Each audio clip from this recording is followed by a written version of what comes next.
Bienvenue, on est ici aujourd'hui sur le salon Choisir le service public organisé par la DGFP et à l'occasion d'un partenariat inédit entre cette direction et le podcast Ambition Publique, podcast qui revient avec des agents publics sur leur parcours, leur mission et les conseils, avec 3 invités que l'on a eu le plaisir de recevoir aujourd'hui. Donc je vous laisse bien sûr découvrir leur parcours, les missions et les conseils après ce générique. N'oubliez pas de vous abonner bien sûr pour rester au courant des derniers épisodes.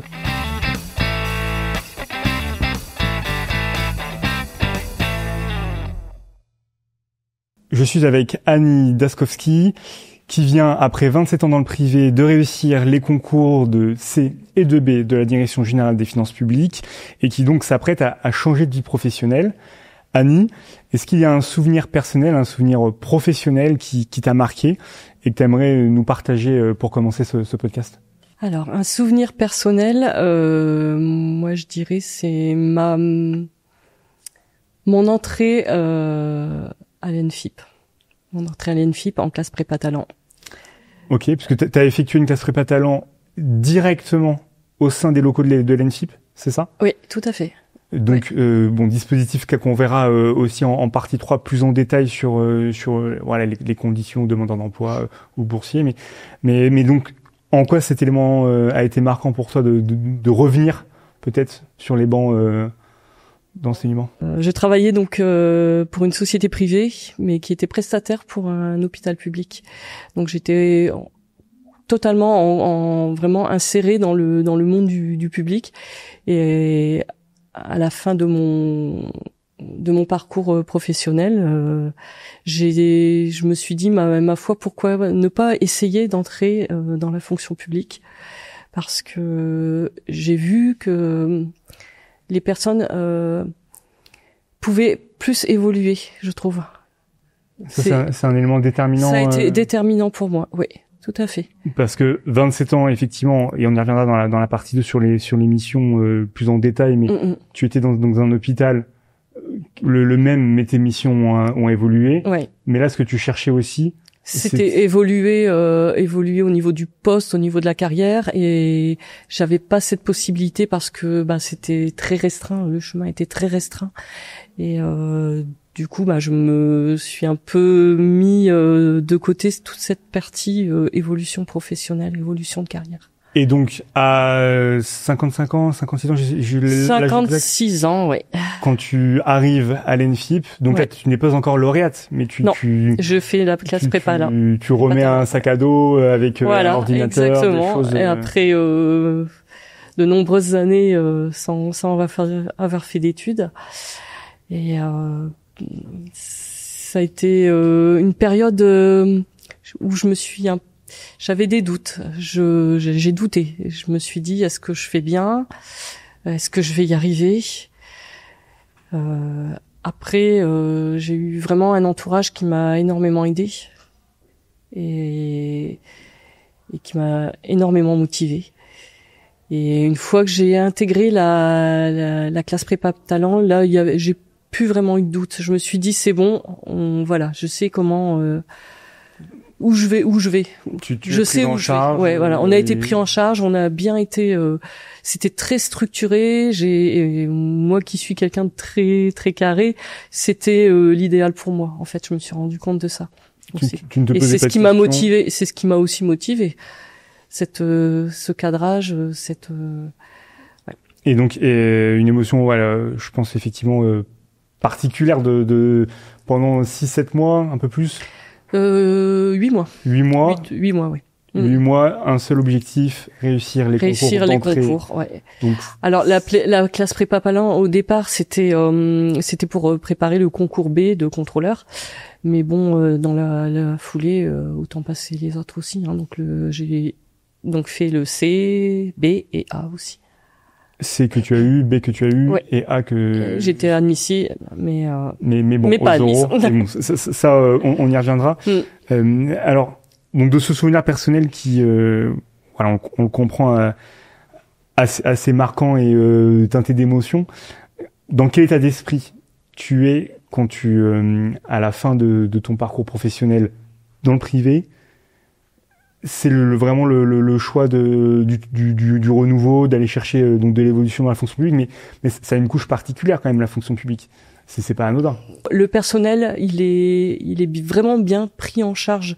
J'ai vu que on n'était pas laissé de côté, quoi. Et vraiment aussi bien pour la formation, pour la prise de poste. Là actuellement, j'ai intégré le CIP de Massy, mais j'ai été accueillie vraiment très chaleureusement. Et on est en train de me former et vraiment c'est appréciable. C'est vraiment appréciable. Une prise en charge donc attractive côté fonction publique qui va choyer ces agents, qui va les former, prendre en compte ce qu'ils souhaitent. Mais au-delà de cette évolution, de ce confort peut-être, est-ce qu'il y a une attirance particulière pour la fonction publique? Alors moi je dirais le service public, rendre le service au public, c'est le terme exact. Quand je travaillais à l'hôpital, j'étais au service des patients et c'est ce que je veux retrouver en travaillant dans la fonction publique. Donc tu nous dis que tu faisais du service au public déjà dans le secteur privé au sein de l'hôpital. Quel est l'élément déclencheur pour se dire je vais me lancer sur une classe prépa talent et c'est surtout aussi, c'est ce que je dis, la volonté de pouvoir continuer à servir le public, parce que j'aurais pu rester dans le privé, mais sans pour autant. C'est cet aspect relationnel que je recherche, aider là en l'occurrence aider le contribuable et c'est ce qui m'intéresse vraiment, avoir cette relation. Un rapport au contribuable cette fois-ci au sein de tes futurs postes dans les finances publiques. Est-ce qu'il y a une œuvre d'art, un livre, un film qui est signifiant pour toi et qui correspond un petit peu à cet esprit de la fonction publique ou encore plus particulièrement le contribuable? Alors moi je pense à un de mes grands peintres préférés qui est Claude Monet et qui a peint les nymphéas.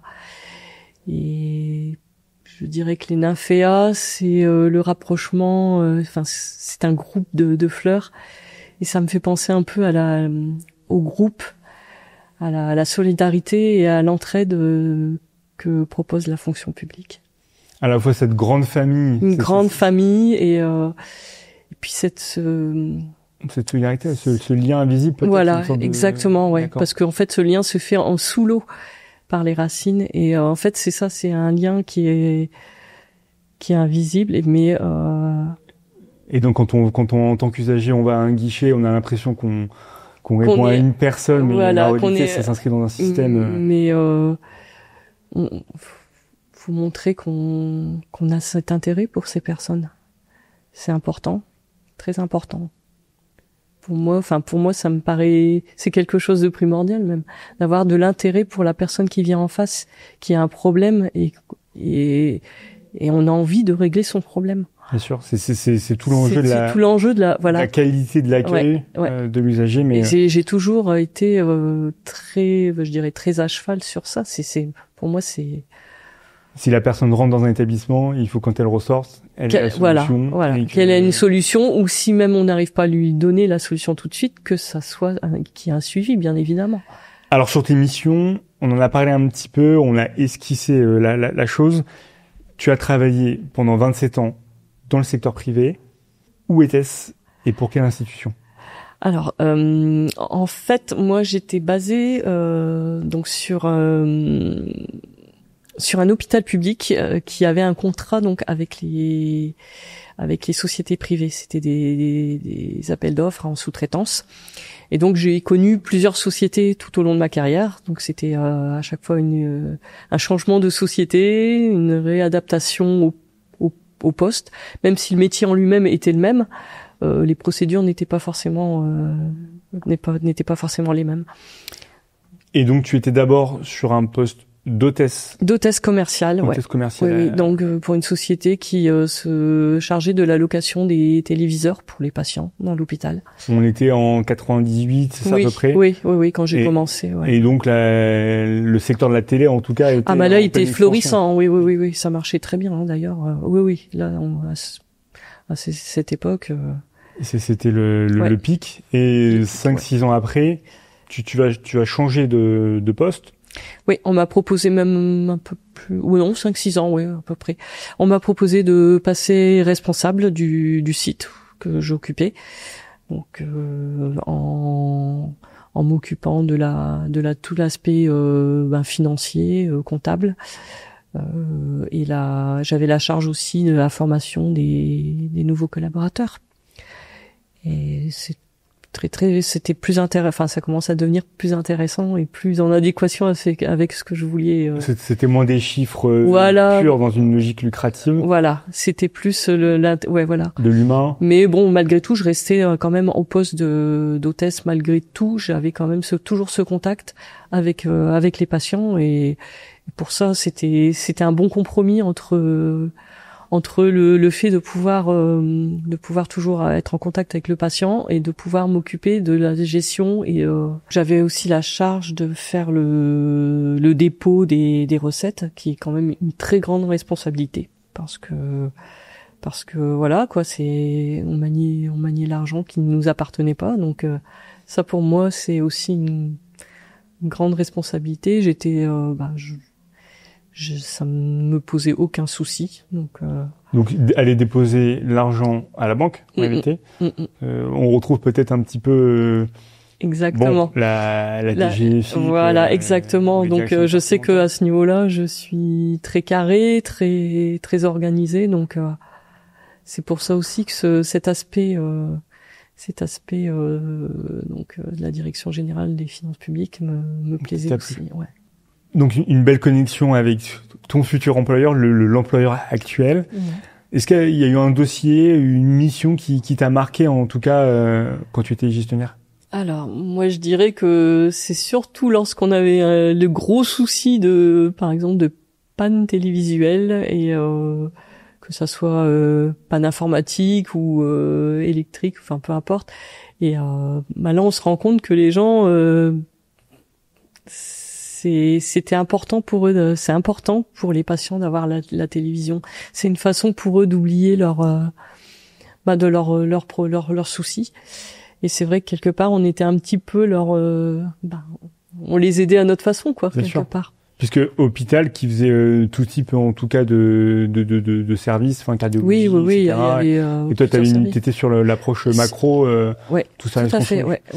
Mais c'est assez drôle ce que tu dis sur les services support qui en fait on ne se soucie pas forcément trop d'eux quand tout va bien. Quand tout va bien, c'est oui. Que ce soit l'informatique. Mais je sais que alors après quand il peut y avoir un problème particulier dans une chambre par exemple d'un patient où la télé est et quand j'allais voir ce qui se passait et que j'arrivais à régler le problème, mais là c'était le jour à la nuit quoi. Ah oui et puis le patient était vraiment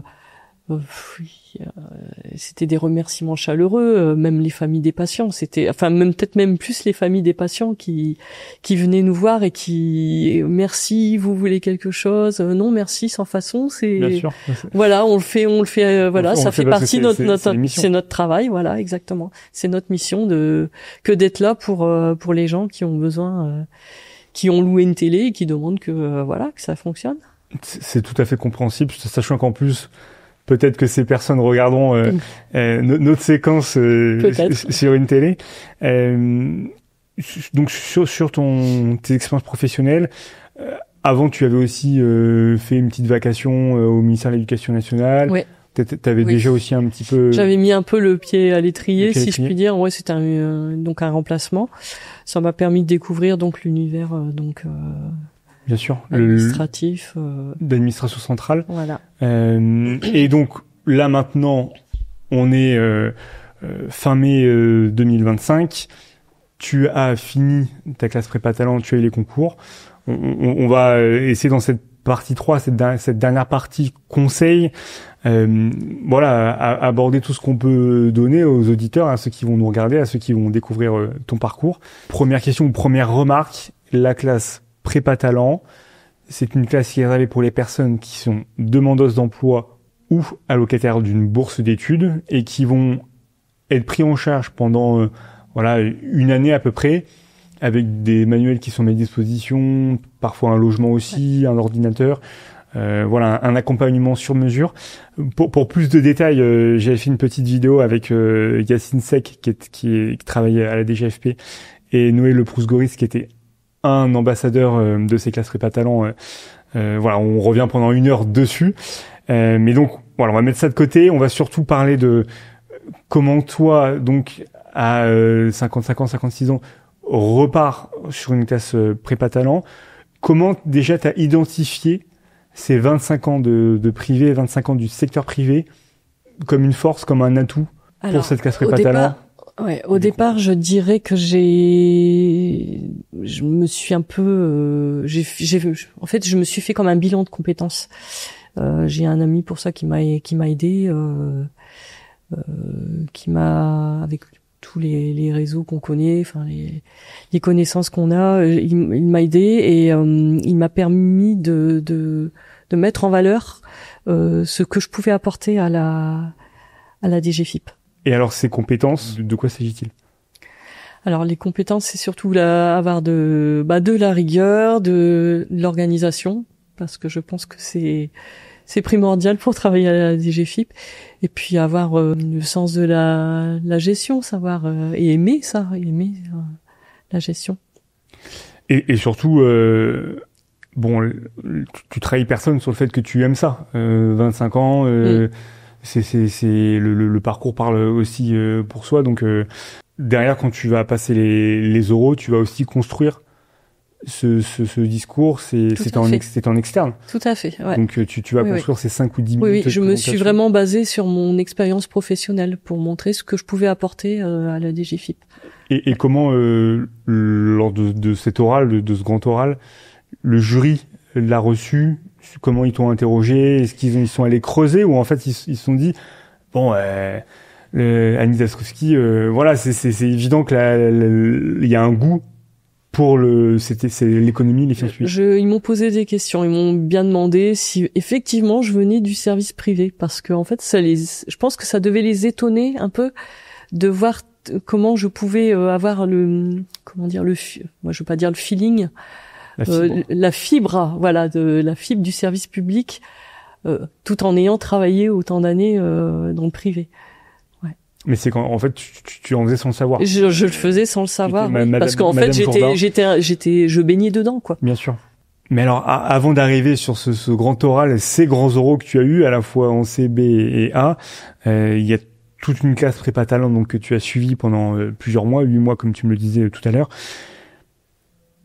Un conseil que tu pourrais donner pour les personnes qui, peut-être effectivement à 50 ans, après une première carrière professionnelle assez longue, assez dense, qui n'ont plus forcément l'habitude de se retrouver à une table pour suivre des cours? Alors, je sais que déjà, je pense qu'il faut déjà aimer apprendre. Je pense que c'est la base pour pouvoir reprendre des études à passer un certain âge. Aimer apprendre, bien sûr, et je pense que ceux qui regardent cette vidéo, ce podcast, sont aussi dans ce cas de figure-là, en tout cas. Et peut-être sur l'univers de la classe prépa talent. Alors, la classe prépa talent, c'est une classe très hétérogène, avec des âges différents, des parcours différents. Et moi, j'avoue que j'ai appris beaucoup des jeunes qui étaient avec moi dans cette classe. Comme moi, j'ai pu leur apporter aussi de la connaissance, de l'aide.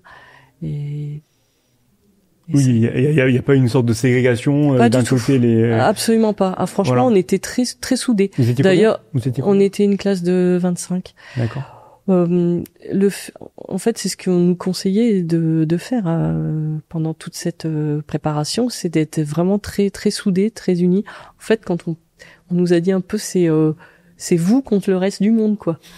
en gros. Souvent, donc, par rapport à un concours, c'est d'abord soi-même par rapport aux autres candidats. Mais là, du coup, pour le coup, c'était la classe entière par rapport à, et c'est justement cette entraide qu'on avait tous. Et les résultats ont été bons, quasiment tous les camarades. Malheureusement non, parce que bon, chacun a des parcours. Son parcours, c'est pas toujours évident. Il y a les aléas de la vie, donc malheureusement non. Mais c'est malgré tout, on sent que c'était des gens on était tous très très motivés. Et donc, tu as vécu une belle année, puisque à la fois ça a été vraiment. J'ai fait de belles rencontres. J'ai fait de belles rencontres, que ça soit au niveau de mes camarades de classe, que au niveau de l'ENFIT, des intervenants, c'était vraiment très enrichissant. Bon, donc là, il y a plus d'excuses pour se lancer si vous hésitiez, vous, derrière votre écran. Peut-être 2 petites dernières questions avant de clôturer cet épisode. On est ici au salon Choisir le service public. Si tu devais convaincre que la fonction publique, elle est attractive en 2025, est-ce qu'il y aurait peut-être une petite chose à mettre en valeur, une petite capsule en tout cas à jeter, à donner, pour les auditeurs?